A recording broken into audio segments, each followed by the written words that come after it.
আসসালামু আলাইকুম দর্শক, আজ আমি আপনাদের মাঝে আমার জীবনের কঠিনতম একটা পরিস্থিতির কথা জানাতে এসেছি।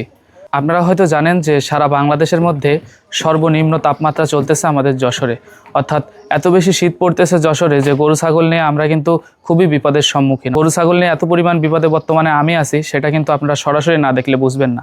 তো ওইটাই আজকের ভিডিওতে আপনাদেরকে দেখানোর চেষ্টা করব এবং এই ভয়াবহ শীতে আপনারা কিভাবে গরু ছাগলের এক্সট্রা যত্ন নেবেন ওইটাই আজকের প্রতিবেদনে আপনাদের মাঝে আমি তুলে ধরার চেষ্টা করব। ছোট ছোট খামারি যারা আছেন তারা কিন্তু এই শীতকালটা, অনেক খামারি আছেন এই শীতকালটা কিন্তু কাটাতে পারেন না।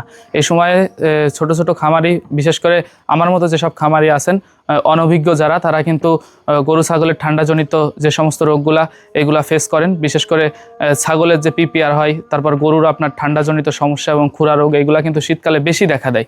তো এইগুলা থেকে বেঁচে থাকার জন্য শীতকালে কিন্তু আপনাদের কিছু পূর্ব প্রস্তুতি নিতে হবে। কারণ প্রতিরোধ যদি আপনারা নিতে পারেন, অর্থাৎ রোগ হওয়ার আগেই আপনার রোগ প্রতিরোধের ব্যবস্থা যদি আপনারা নিতে পারেন, তাহলে কিন্তু আল্লাহর রহমতে আপনাদের পশুগুলা সুস্থ থাকবে। তো কিভাবে সুস্থ থাকবে এবং কি কি কাজ করলে সুস্থ থাকবে ওইটাই আজকের ভিডিওতে আমরা আপনাদেরকে জানানোর চেষ্টা করব। তো পুরো ভিডিও জুড়ে আপনারা আমাদের সাথেই থাকবেন।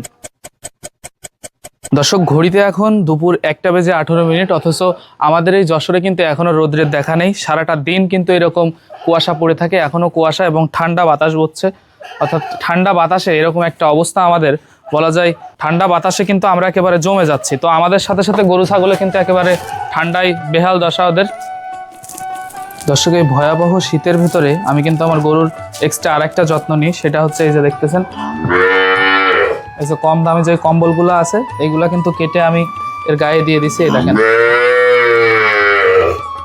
কিন্তু কথা বলতে দিচ্ছে না কারণ ওর মা বাইরে, এই কারণে আমরা বাইরে গিয়ে আপনাদের সাথে কথা বলবো। আপাতত ওর গায়ে জামাটা দিয়ে দিই।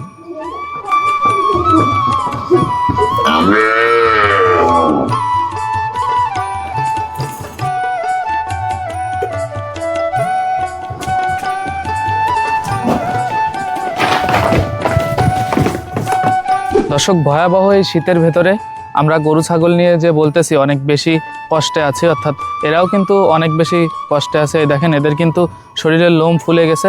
এই শরীরে এই যে দেখতেছেন লোমের কিন্তু কাটা দিচ্ছে গায়ে। তো ওই কারণে আমি এর গায়ে এই যে জ্যাকেট দিয়ে দিছি, মানে এটাকে তো জ্যাকেট না, কম্বল দিয়ে দিছি এর গায়ে। তো এটা কিন্তু সারা রাত দেওয়া থাকে, কিন্তু আজকে আপনার দুপুর 1:30 বাজে এখন। তো এই 1:30টার সময়ও কিন্তু আপনার রোদ ওঠেনি। এই কারণে আজকে সারাদিনই মনে করেন যে এই কম্বলের গায়ে দেওয়া থাকবে, আর রাত্রেও এরকম সারা রাতে কম্বল দেওয়া থাকে, এই যে এভাবে বেঁধে দেওয়া থাকে, এই যে এটা দিয়ে দড়ি দিয়ে। তো কথা হচ্ছে যে এর কিন্তু বেশ কয়েকদিন আগে আপনার একবার ঠান্ডাও লাগিয়েছে আমার এই গরুটার, কারণ এই বাছুরটার বয়স একদমই কম। আর যারা নতুন খামারি তাদের কিন্তু এই সময়ে বলা যায় বাছুর গরুর অনেক বেশি ঠান্ডা লাগে। তো বাছুর এর ঠান্ডা থেকে আমি কিভাবে মুক্তি পেয়েছিলাম, অর্থাৎ যে এসব নাক দিয়ে কিন্তু সর্দি ঝরতো এবং গায়েও অনেক জ্বর ছিল।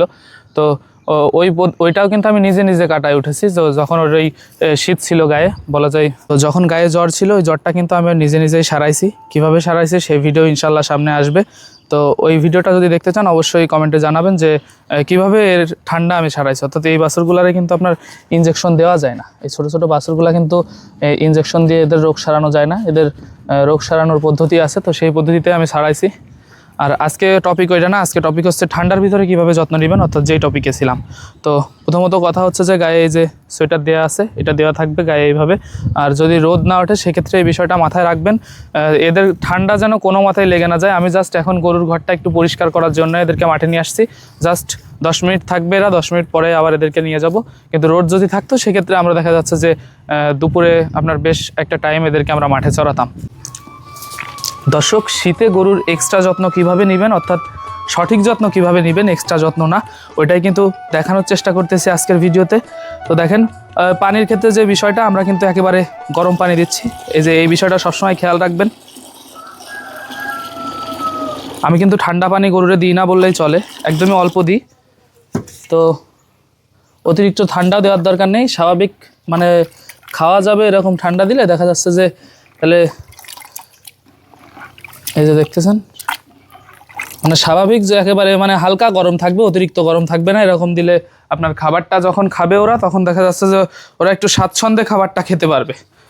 তো আমরা কিন্তু এর ভিতরে দিছি হচ্ছে এই যে খৈল আছে, খৈলার যে গরম পানি এটা দিলাম। আর খৈলার গরম পানি কিন্তু বেশিরভাগ সময়ে আমি দিচ্ছি, মানে সকালে যখন আমি খাবার দিচ্ছি তখন ওই খৈলার গরম পানি দিচ্ছি, আর দুপুরেও তাই। আর আজকে যেহেতু রোদ ওঠেনি, আজকে কিন্তু এই খাবারের বিষয়টা অবশ্যই রাখতে হবে। দর্শক আপনারা অনেকে হয়তো ভাবতে পারেন যে শীতকালে কেন ফ্যান চলতেছে।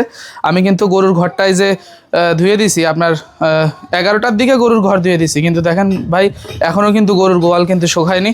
তো এই ঘর শুকানোর জন্যই ফ্যান চালানো হচ্ছে। আর শীতকালে তো ফ্যান দেওয়ার কোনো প্রশ্নই ওঠে না, আমারই কিন্তু শীত লাগতেছে। আমি জাস্ট এই সোয়েটারটা খুলেছি, এখন হচ্ছে আপনার এই খাবারটা দেওয়ার জন্য, মানে খাবার দেওয়া হইলে আবার মনে করেন সোয়েটার গায়ে দিতে হবে, এই পরিমাণ শীত পড়তেছে আমাদের এই যশোরে। মানে সত্যি কথা বলতে ভাই খুবই বাজে অবস্থা। এরকম শীত পড়লে মানুষের সাথে সাথে মনে করেন যে গরু ছাগলের মানুষেরই বাঁচা আসলে কষ্টকর হয়ে যাচ্ছে আমাদের এদিকে আপনার, বা অন্যান্য জায়গাও, বিশেষ করে যশোরে বয়স্ক মানুষগুলা কিন্তু আপনার খুবই কষ্টে দিন পার করতেছে। তো খাবারের ক্ষেত্রে খাবারটাও যদি ভালো না দেওয়া হয়, একটু গরম খাবার না দেওয়া হয়, সেক্ষেত্রে কিন্তু আমার এই বয়স্ক গরুটারও কিন্তু খুবই ঝামেলা হতে পারে। আর দেখেন ওর সবসময় কিন্তু আমার এই গরুটার গায়ে আপনার কাটা দিয়ে থাকে, তো এই কারণেই গরম পানি দেওয়া।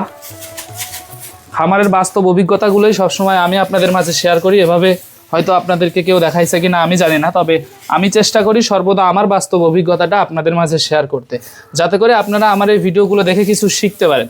কারণ আপনাদের উপকারের জন্যই কিন্তু বলা যায় এগ্রো নলেজ ভিডিওর আবির্ভাব, সেটা কিন্তু আমি সবসময় বলি আপনাদেরকে।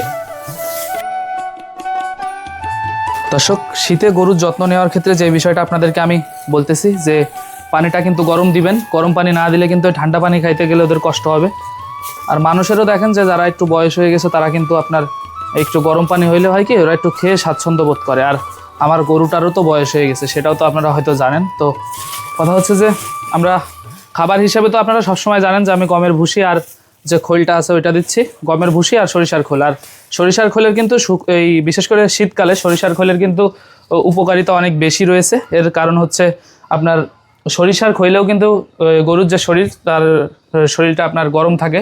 তো সরিষার খৈল আর হচ্ছে গমের ভুসি, গমের যে মোটা ভুসিটা আছে ওইটা দিচ্ছি। তো এই দুইটা খাবার দিলেই হয় কি আপনার মানে শরীর গরম থাকে। দেখেন খৈল কিন্তু একেবারে গলে গেছে, যে সকালে ভেজানো ছিল এটা, এই যে দেখতেছেন,